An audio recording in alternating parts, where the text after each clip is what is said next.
Success is chain of positive decisions, a series of positive decisions. Means time to time in your life, when you take some decision, actually these decisions will design your life. For example, when I get up early in the morning, then this will give me result after a long time. If I do some practice, consistent practice, it will give results after a long time. Means if you put your best efforts in present, then this will become a beautiful result in future. So dear children, past though, as Deepak sir told you, it has gone. And the things once has gone. Going back is impossible. You can't go back. Even you cannot regain the time. Time once gone has gone. So look forward to your future. You have a beautiful future. अगर past चला गया तो क्या है? सुंदर भविष्य तो हमारे हाथ में है। एक समय जो अब तक हम जिसका उपयोग ठीक से ना कर पाए, क्या आज से कमिटमेंट कर सकते हैं? पहली बात। दूसरी बात, हम कई बार कहते हैं बच्चों स्ट्रेस मत लो। वो बात हम सिर्फ उन बच्चों को कहते हैं जो स्ट्रेस ले रहे होते हैं। आप इसको अदरवाइज में सब बच्चे एक साथ मत ले लीजिए।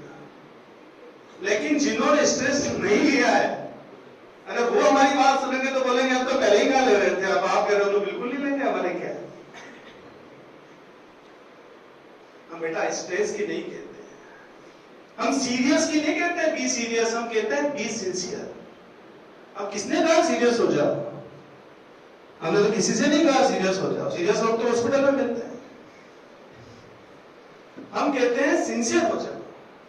सिंसियर का मतलब लाइफ के प्रति जो डिसिप्लिन होना चाहिए, कैसे स्कोर होगा, कैसे अचीव करेंगे, क्या करें कि गोल अचीव हो जाए, क्या पैरामीटर्स हैं। और ये हर व्यक्ति जानता है। यहां बैठा वो ठीक है कि मैं यहां खड़ा हूं ऐसे प्रिंसिपल में अपनी बात कर रहा हूं, लेकिन वहां जो लास्ट व्यक्ति भी बैठा है वो भी जानता है कि गोल कैसे अचीव किए जाते हैं। How goals are achieved, everyone know very well. Everyone knows very well how goals are achieved. हर आदमी जानता है गोल कैसे अचीव होता है। इसलिए फॉर्मूला बहुत छोटा सा। अच्छा, एक छोटी सी बात मैं जरूर बताना चाहूंगा कि मैं एक मुंबई में जगह गेस्ट हुआ था बहुत साल पहले मेरे रिलेटिव के यहाँ पर। ये घटना में आपसे थोड़ी कनेक्ट हो रही, इसलिए मैं आपसे डिस्कस कर रहा हूँ। टाइम वेस्ट मैं तभी नहीं करूंगा आपका कि सर गेस्ट हुआ तो क्या बड़ी बात है। अरे मैं गेस्ट हुआ, उसके बाद की बात सुनो। वहां पे क्या हुआ कि उनका जो बेटा था वो 10th क्लास में था, तो उसके मम्मी और पापा दोनों को बिल्कुल नहीं पता क्या करना, और ऐसे चिंता कर रहे, घर में ऐसा मातम का माहौल। और फिर मैं घूमने गया वहां पे, तो मैं तो मेरे मुंबई घूमने गया, मुझे क्या पता उनके घर से, मैं तो मेरे एंजॉयमेंट में था, मैं तो पैसे खर्च करके गया। मैंने कहा मैं तो मुंबई घूमूंगा, मैं तो पहली बार मुंबई देख रहा था। तो उनके घर पे था, तो वो कोई बात ही नहीं कर रहा उससे। तो मैंने कहा हुआ क्या भाई? तो बोले ये अभी काउंसलर के पास बच्चों को लेके जा रहे हैं 10th क्लास में, बड़ा डिप्रेस्ड है। 10th क्लास का बोर्ड का, आप समझते हो बोर्ड क्या होता है? मैं उस समय बोर्ड बना रहा था।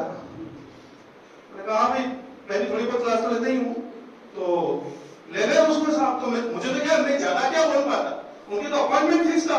और काउंसलर मेरे लिए बहुत बड़ी बात थी उस समय। जी तुम्हें पता काउंसलर हमने तो देखे ही नहीं थे, क्योंकि हमारे यहाँ डिप्रेस होता ही नहीं है ना। हमारे यहाँ कोई ऐसा होता है कि वो क्या वर्ड है, डिप्रेशन, बहुत सारे वर्ड्स आ गए अभी तो। इस समय हम छोटे थे तब कभी नहीं थे वर्ड्स। तो वहां ले गए उसको, बच्चे को जब लौट के आए तो भाई साहब ऐसी पर्ची दी जो डॉक्टर दिया करते, और उस पर्ची पे लिखने के उन्होंने उस समय मुझे याद है 7,500 रुपए लिए थे 1 घंटे के। तो अब मैंने देखा क्या लिखा, जो लिखा हुआ मैं आपको सुना देता हूं। तो हर एक के 7,500 रुपए बच जाएंगे, ठीक है। कैलकुलेटर पर बाद में कर लेंगे, पहले सुनिए। तो उसमें ये लिखा हुआ था कि सुबह जल्दी उठना। अब मैंने कहा ये आखिरी के आदमी हमारे चित्तौड़ का लास्ट आदमी गांव का आदमी भी जानता है। सुबह जल्दी उठना, पढ़ाई करना, रेगुलर रहना। फिर उसमें लिखा था 1.5 घंटे के गैप से पढ़ो। मुझे आज भी उस स्लिप में वो लाया था, 7:30 की स्लिप, मैंने उसको क्लिक कर दिया। ऐसी स्लिप फिर कहाँ मिलेगी? 8 से 9:30 पढ़ो। फिर उसमें आधे घंटा बच्चा क्या करेगा, उसमें लिखा हुआ पानी पिएगा, नींबू पानी पिएगा, शरबत पिएगा, क्या किया उसमें लिखा हुआ है ना। फिर लाइट ब्रेकफास्ट लेगा, उसके बाद फिर 9 से 9:30, फिर आधे घंटे गैप।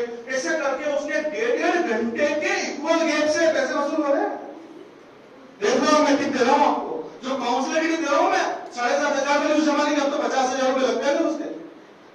1.5 घंटे के 5 से 6 स्लॉट बना रखे थे, और बीच में इक्वल गैप और लंच और डिनर और ब्रेकफास्ट का टाइम अलग से निकाल रखा था। बच्चा एंजॉयफुल आराम से पढ़ रहा था उस पूरे टाइम में, और 7.5 घंटे की पढ़ाई रोज हो रही।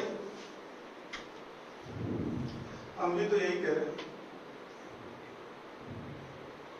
हम क्या कह रहे हैं आपसे, यही तो बता रहे हैं कि जब भी पढ़ो लेजर शार्प फोकस लेके पढ़ो। मत पढ़ो आधे मन से आप पढ़े, नहीं मन लगे तो छोड़ दो, ज्यादा अच्छा है।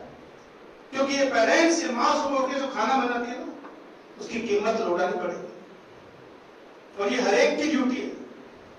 अभी कुछ दिन पहले एक बहुत अच्छा स्टेटस चल रहा था, जो मैंने शेयर भी किया था हमारे ग्रुप में, कि कुंभ का स्नान कर जाओ, पुण्य लो मत लो, पर माँ जो स्नान कराती है और वो जो खाना देती है, उसके पुण्य का, उसका पुण्य मिलता है, उसको लौटाना आपकी जिम्मेदारी। इसलिए बच्चों, एक पिता की सेवा को आप समझो ना समझो कोई बात नहीं चलेगा, लेकिन माँ जो आपके लिए करती है ना, सुबह से उठ के भागती है, उसकी कीमत आपको चुकानी पड़ेगी, तो इससे कोई बच नहीं सकेगा। इसलिए ये कमिटमेंट दो। ये टीचर्स जो एफर्ट कर रहे हैं, कितनी सारी बातें बताई। Paper solving, and my suggestion regarding this paper solving is try to solve this paper between few papers between 10:30 to 1:30. Why am I telling you between 10:30 to 1:30? You know, because board timings is 10:30 to 1:30। Board का paper आपको 10:30 से 1:30 के बीच में solve करना है। घर पे biological clock को सेट करके जाना, क्योंकि गणेश ने एक बात कही थी, स्पीड एंड एक्यूरेसी। बहुत बड़ी बात थी बेटा, बात उन्होंने बहुत हल्के में की थी, लेकिन बात बहुत बड़ी थी। लाइफ में दो ही चीजें चाहिए सफलता के लिए, स्पीड एंड एक्यूरेसी। स्पीड और मैथमेटिक्स में तो बहुत स्पेशल रोल है इसका।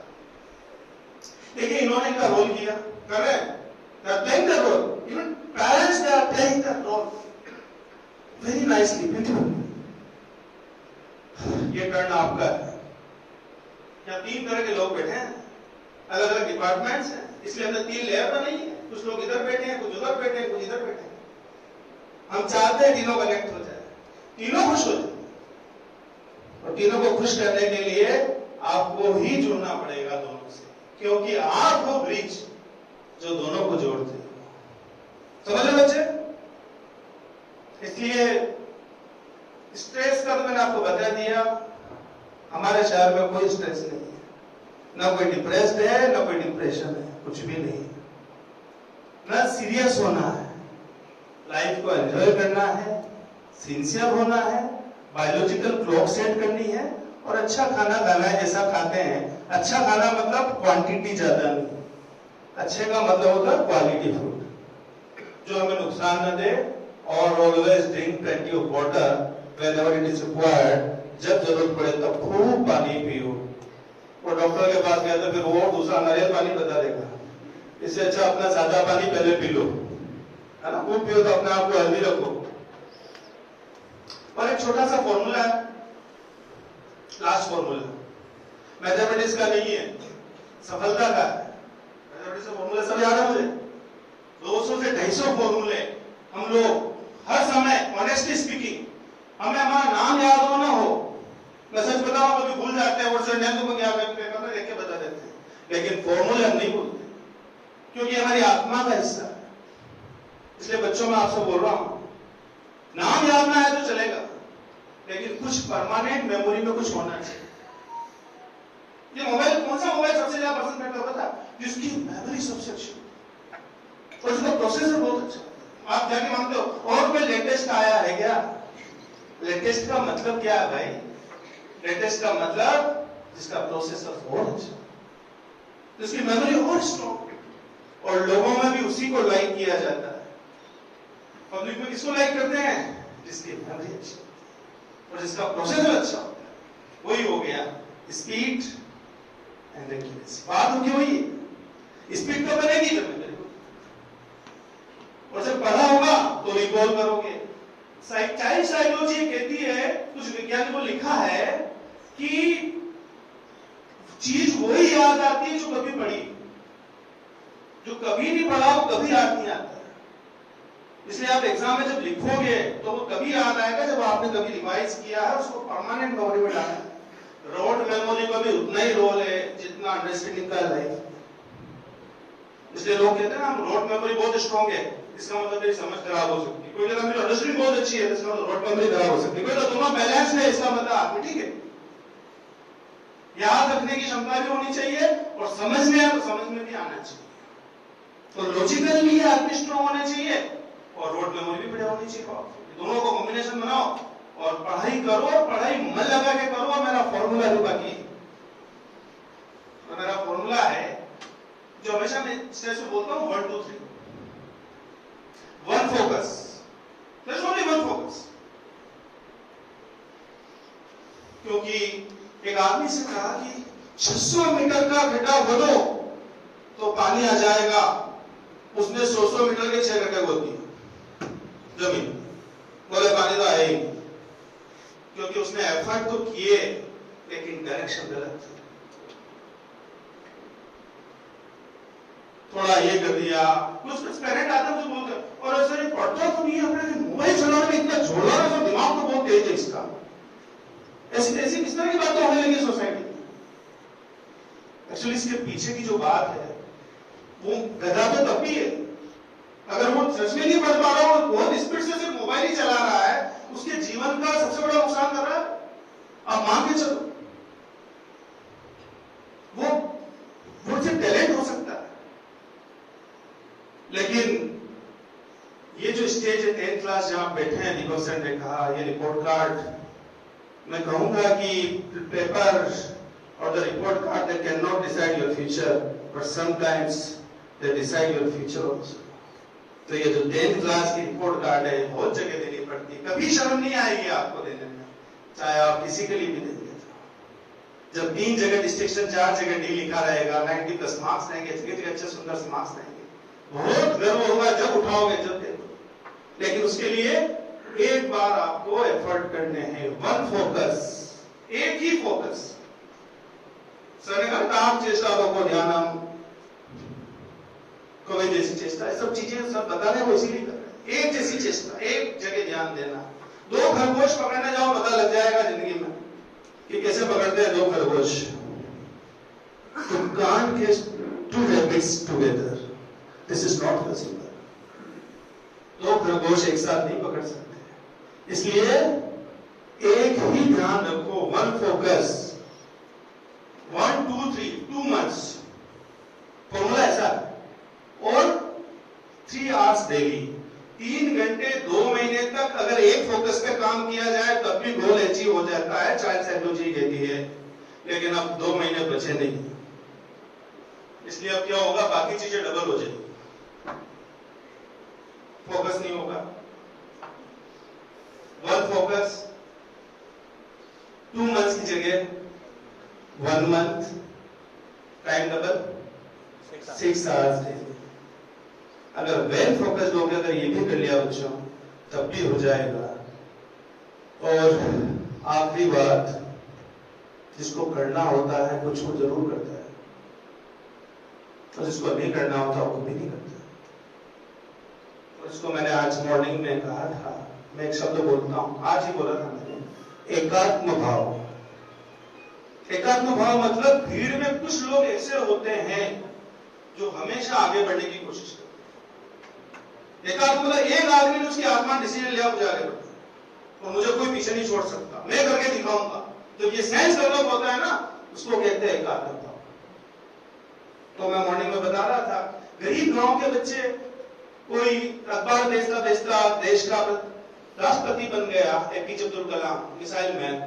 तभी उन्होंने भी सोचा था कि एक दिन मिसाइल में, वो तो नौकरी ढूंढ रहे थे, लेकिन कंसिस्टेंट एफर्ट, लगातार प्रयास सफलता दिलाते हैं, इसमें कोई शक नहीं। एक चाय बेचने वाले का बेटा प्रधानमंत्री बना, एक क्रिकेट के शोर लगाने का मास्टर, एक गरीब मास्टर का बच्चा सचिन तेंदुलकर बना। ये एकात्म भाव, भीड़ में जिसमें एकात्म भाव होता है वो उसमें से आगे निकल जाता है, वो अंदर ही अंदर सोचता है, अपनी खुद की प्लानिंग करता है। तो जो प्लान करेगा अपने लिए, उसके अंदर एक इनोसेंस होता है, इंट्यूशन होता है, मैं ये करूंगा, ऐसे करके जाऊंगा, ये कर लूंगा, ऐसे कवर करूंगा, क्योंकि आप में से सब डिफरेंट है, एवरीवन इज डिफरेंट। हम आपको एक साथ करके जवाब नहीं दे सकते, आप कैसे करोगे? तो आप अपने अपने कोर्स को देखिए, कितना पार्ट आपने कर लिया है। और प्लीज दीपक सर ने जो कहा है, ये फ्रेंड, ये फेसबुक, ये फोन है ना, ये सब लाइफ से अलग कर दीजिए। और मैं एक बात बार बार कहता हूं, ये तो मेरा कमिटमेंट है, जब तक जो सोचा वो सफलता नहीं मिल जाए तब तक बर्थडे भी सेलिब्रेट करो। मैं तो छोटे बच्चों को भी कहता हूं, जिंदगी में बर्थडे तभी सेलिब्रेट करना जिस दिन वो अचीव हो जाए, जिनसे एक कोई कमिटमेंट कर लो आप। जैसे मैं देखता हूं कई लोग जय समाज के मेरे पास मैसेज आते हैं, आज हम ये सब्जी नहीं खाएंगे, आज हम, ये कमिटमेंट है, छोटे छोटे कमिटमेंट से शुरू करते हैं लोग, आज का मेरा ये रहेगा। मैं देखता रहता हूं ये क्या है सर, ये कमिटमेंट्स, ये छोटे छोटे, मैं बड़ा कमिटमेंट दे रहा हूं आपको, कुछ बड़ा सोचो। और सच में मैंने ऐसे लोग देखे हैं। मैं एक युवक को जानता हूं जो 21 साल का हो गया, अभी तक उसने बर्थडे सेलिब्रेट नहीं किया। मैं जानता हूं पर्सनली उसको, 21 साल का हो चुका है। वो कहता है जिस दिन सफलता मैं जो सोचा वो बन जाऊंगा, उस दिन मैं सेलिब्रेट करूंगा, जम के और दुनिया करेगी। ये होता है एकात्म भाव, तो ये कोई सिखा नहीं सकता बच्चे को, ये अंदर से आता है। लगन होती ना आगे बढ़ने की, कोई साइकिल चला रहा, एंजॉय करता हो, तेज चला करके, जैसे भी सब कुछ बैलेंस करके, कुछ भी करके वो आगे निकलने की कोशिश करता है। और जितनी क्षमताएं हैं उतना करके दिखाओ, जितनी एनर्जी आपके अंदर है, जितनी एबिलिटीज। हम ये नहीं कह रहे आप हर बच्चा 90% ले आए, हम तो कह रहे हैं 40 वाला 50 लाओ, 50 वाला 60 लाओ, 32 वाला 40 लाओ। कुछ ऐसा करो कि पेरेंट्स, मैं बताऊं पेरेंट्स इतने अच्छे होते हैं कि किसी दिन तुम 40% ला, 50 भी जाए ना, अगली बार में तो वो काजू कतली खिलाते, इतने अच्छे होते हैं पेरेंट्स। क्योंकि हर आदमी आपको मोटिवेशन देने के लिए बैठा, पर सवाल ये कि आप अपने आप को कैसे रखते हैं। इसलिए बच्चों, ये जितने भी बच्चे बैठे, एक कमिटमेंट कर लेना, बोर्ड एग्जाम तक कुछ ऐसा सोचना, ऐसा कमिट करना अपने आप से। या तो घर पे जाकर के एक स्लिप में कुछ लिखना कि what do you want to become in your life, उसको एक संदूक में बंद कर देना, और मैं तब खोलूंगा जब कुछ बन जाऊंगा। फिर खोलना, नहीं बन सको तो हंस लेना उस पर, और क्या, इससे क्या ज्यादा होगा। लेकिन कुछ सोचा जा सकता अपने बारे में, क्योंकि बिना ऑब्जेक्टिव की लाइफ नहीं होनी चाहिए। अभी एक ने टीचर ने ये भी कहा था कि बिना टिकट के बस में बैठा है, कहाँ जाएगा, मैं पता ही नहीं क्या करना है, मुझे नहीं पता सर, बस पढ़ रहे हैं आ रहे हैं, ऐसा नहीं। और एक सुंदर सब्जेक्ट को बार बार बेचारे को शापित किया जाता है, मैथमेटिक्स को, है कोई भी आता है तो अब मैं आपको सबसे इंपॉर्टेंट सब्जेक्ट के बारे में बता रहा हूँ, है ना, ऐसा करके, और उसके बेचारे को है ना, बिल्कुल सीधा साधा सब्जेक्ट है, छोटे छोटे फॉर्मूले हैं, कहीं एन कहीं एन, क्वेश्चन के घर से यार अप्लाई करना है, Sn = n/2 2a + n - 1 d, वहां वैल्यू पुट करना है और n की, ये करना, और करना क्या है भाई, कैलकुलेट करना, प्लस माइनस करना। सबसे गरीब सीधा साधा सब्जेक्ट आप करके देखिए, एक एक सवाल को करके देखो। सर बताऊं मैं बहुत अच्छे से हुआ है, तो आपके बेसिक्स क्लियर नहीं होते, इसलिए आपको प्रॉब्लम होती है। और अगर ऐसा है, कुछ एफर्ट कीजिए, धीरे धीरे धीरे धीरे जो जहां है वहां से अपने आप को आगे बढ़ाइए। कोई ऐसे बीमार हो रहा हूं, अच्छा नहीं लग रहा, डिप्रेशन आ रहा है, चक्कर आ रहा है, कोई ऐसी बात नहीं करेगा पूरे एग्जाम, कुछ नहीं होता है। आप समझ रहे हैं बात, इससे अच्छा है अभी से एफर्ट कीजिए। डर निकालने का एक तरीका है, डर अगर निकालना है तो उस डर को जी के तभी डर निकलता है। कई बार साइकिल से गिरे, फिर साइकिल आई ना, आप चलते चलते, ऐसे अगर मैथमेटिक्स से भी आप गिर रहे हो, लेकिन करते रहो एफर्ट, एक दिन वो भी आ जाती है। कई बार आप बच्चे होते हैं, आपको समझ ही नहीं होती कई बार हम अच्छा कर सकते हैं, एक दिन वो मैथमेटिक्स बाहर निकल के आ जाए। मैंने कई बच्चों में संभावना आई ऑलवेज लुक पॉसिबिलिटीज, मैं डिफिकल्टी नहीं देखता। संभावनाएं देखता हूँ, पॉसिबिलिटीज देखता हूँ। हर बच्चा कैपेबल है जो यहाँ बैठा है, हर सब्जेक्ट करने के लिए पूरी तरह कैपेबल है, बस ये कि हम फोकस नहीं है। और जो क्लास में कुछ बच्चे फोकस्ड हैं उन पे हम हंसते रहते हैं, तो ये क्या करने का पड़ गया, क्या हो जाएगा इससे, क्यों? क्योंकि हम नहीं कर पा रहे, तो उसमें हंस रहे, सीधी सी बात है। सफल लोगों पे वैसे भी सब हंसते हैं, लेकिन बच्चों कोशिश करो, आप जहां हो जिस स्टेज पे वहां से आगे बढ़ाना है। ये जो टीचर्स जितने बैठे हैं, इन सबको कमिट कीजिए, डायरेक्ट इनडायरेक्ट, अपने मन में रेस्पेक्ट दीजिए, क्योंकि ये वो लोग हैं जो ट्यूबलाइट के बटन नहीं दबाते, ये दीपक जलाते हो, दीपक से लाखों दीपक प्रकाशित करते हैं। ये वो लोग हैं, ये ट्यूबलाइट के बटन दबा रहे लोग नहीं। और आपको इनको सुनना है, समझना है, इंस्ट्रक्शन फॉलो करना है, पेपर सोल्व करने, 10 paper at least you have to solve before board examination and you submit to your subject teacher, respective subject teachers. और जो 10 पेपर्स हैं उनको kindly without seeing actual answer anywhere in the Facebook और insta और Google और available solutions, no, you have to do it yourself. मैं करूंगा, मैं सीखूंगा, सीधी सी बात है। आप करेंगे, आप सीख जाएंगे, करते रहें, बराबर प्रयास करें। और जो हमारे पेरेंट्स हैं, ये सिर्फ ऑब्जर्वेशन देंगे, इनको ज्यादा परेशान नहीं करना है, सिर्फ ये आपको ऑब्जर्वेशन देंगे, जहां आपको जरूरत है इनसे बात कर सकते हैं। जो सुविधाएं आपको हमेशा दी है, पेरेंट्स ने कोई कमी नहीं रखी अपने रोल में, इन टीचर्स ने कोई कमी नहीं रखी अपने रोल में। और अभी मुझे थोड़ा सा दुख इस बात का है कि जितने पेरेंट्स को हम कॉल किया, उतने मुझे पता था वैसे कि हर बार हम तो देखते हैं, लेकिन फिर भी हम ये ओरिएंटेशन करते हैं, फिर भी करते हैं, क्योंकि हमें भी चाहिए कि हम प्रोग्राम को चलाते हैं।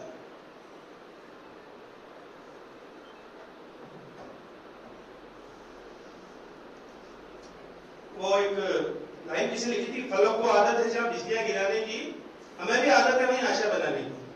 तो हम लोग भी वहीं आशा बनाते हैं जहां फल बिजली गिराता है। तो हमेशा टफनेस को जीना है, सीखना है, कठिन परिस्थितियों में जीना सीखना है, क्योंकि ये लाइफ है ना, इसमें जो ये स्टेपिंग पेबल्स, स्टेपिंग स्टोन्स आएंगे।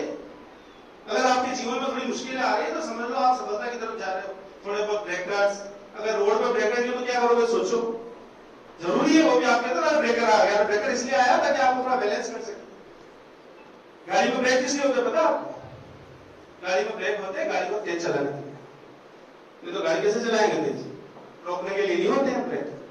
तो जीवन की जो मुश्किलें होती है उसको तेज चलाने के लिए। तो कुछ छोटी मोटी मुश्किलें आ रही है तो उनको सॉल्व कर लो, समझ लो, बैठो, टाइम दो, टाइम ही सॉल्यूशन है बेटा। कोई दूसरा सिखा सकता है, लर्निंग एक बार हो सकती है, उसके बाद practice practice practice, it needs practice. पढ़ना ही एकमात्र सॉल्यूशन है। जितना पढ़ सको अपने अच्छे से अच्छे मूड में, मूड अच्छा रख के पढ़ो, वरना किताबें लेके बैठने से कोई फायदा नहीं है। ठीक है, तो बहुत कुछ हमने कहा। और जो डाउट्स थे आपके एग्जाम्स को लेकर के, बोर्ड एग्जाम में all the facilities are available everywhere, वो आप जो बता रहे हैं बोर्ड की गाइडलाइंस में है। आप कोई भी किसी तरह का अलग से ऑर्नामेंट्स वगैरह कुछ भी, रिस्टोच कुछ भी लेकर के नहीं जाना है, आपको पेन लेकर के जाना है और टाइम से पहुंचना। फर्स्ट डे आपको 9:30 रिपोर्ट करना है। फर्स्ट डे पेपर 10:30 है, 9:45 से पहले 9:30 बजे पहले दिन रिपोर्ट करना है, ताकि सेंटर के बारे में आप जान सको। उसके बाद नेक्स्ट डे से आपको बता देंगे, वहीं के लोग जो सीएस होंगे, वहां के सेंटर सुपरिटेंडेंट, वो बता देंगे कि आपको 9:45 तक हमेशा 9:45 तक या 10 से पहले पहुंचने का प्रयास करना। क्योंकि 10 बजे तो अंदर ले लेते हैं बच्चों को बोर्ड में अंदर लेने का टाइम 10 बजे है, लेकिन पेपर आपका 10:30 स्टार्ट नहीं होगा। पेपर आपका कितने बजे होगा? 10 बजे, यानी कि आपका टाइम है 10 to 1:30। अगर 10 के बाद जाते हैं तो फिर एग्जाम के अंदर लेना नहीं लेना वहां के ऑफिसर का डिसीजन। ये बात तो समझ लें आप। और एडमिट कार्ड कभी ना भूलें, सर ने बताया, मैंने एक बेस्ट एग्जांपल आपको देता हूं, आपने बताया तो मैं बता दूं आपको। मैं एडमिट कार्ड के लिए एक बच्चा रास्ते में शिव मंदिर गया, होटल जाने से पहले एक बार थोड़ा आशीर्वाद ले लेते हैं, वहां 2 क्वेश्चन ज्यादा बैठ जाए तो भगवान के वो रखा और वो एडमिट कार्ड भगवान को चढ़ा दिया। और फिर वहां पहुंचे तो मेरे पास फोन आया, तो बोले एडमिट कार्ड तो शिव मंदिर के अंदर भगवान पे चढ़ा हुआ है, वो बिल पत्र तो साथ ले गया और एडमिट कार्ड चढ़ा दिया। होता है ना, एग्जाम का प्रेशर है ये, तो उसने ऐसा किया। मैं बिल्कुल सच्ची घटना बताऊं, ये पार्वती घाट के पास में जो शिव मंदिर है, मैंने वहां से एडमिट कार्ड उठाया और मैं वहां देने के लिए गया सिंह, और उसके पास था बिल पत्र। तो बिल पत्र तो फिर मैं लेके आया, मैंने वापस उल्टा चढ़ाया, मैंने कहा ये आपका और ये आपका एडमिट कार्ड, दोनों को दे दिया आपने। तो इतना भी वो नहीं होना है बेटा, है ना, अच्छे से अपने को ध्यान रखना है, कूल माइंड से रहना है ना। और दूसरा बिल्कुल स्ट्रेस, मैंने कहा ना चित्तौड़ लोगों को होते ही नहीं, खत्म बात। ठीक है, तो आप सबको बताने का धन्यवाद और प्रयास करते रहें। कोई भी क्वेरीज हो, कोई भी जानकारी हो, आप जरूर आके मिले हमसे, हम जरूर आपको solution. Thank you very much.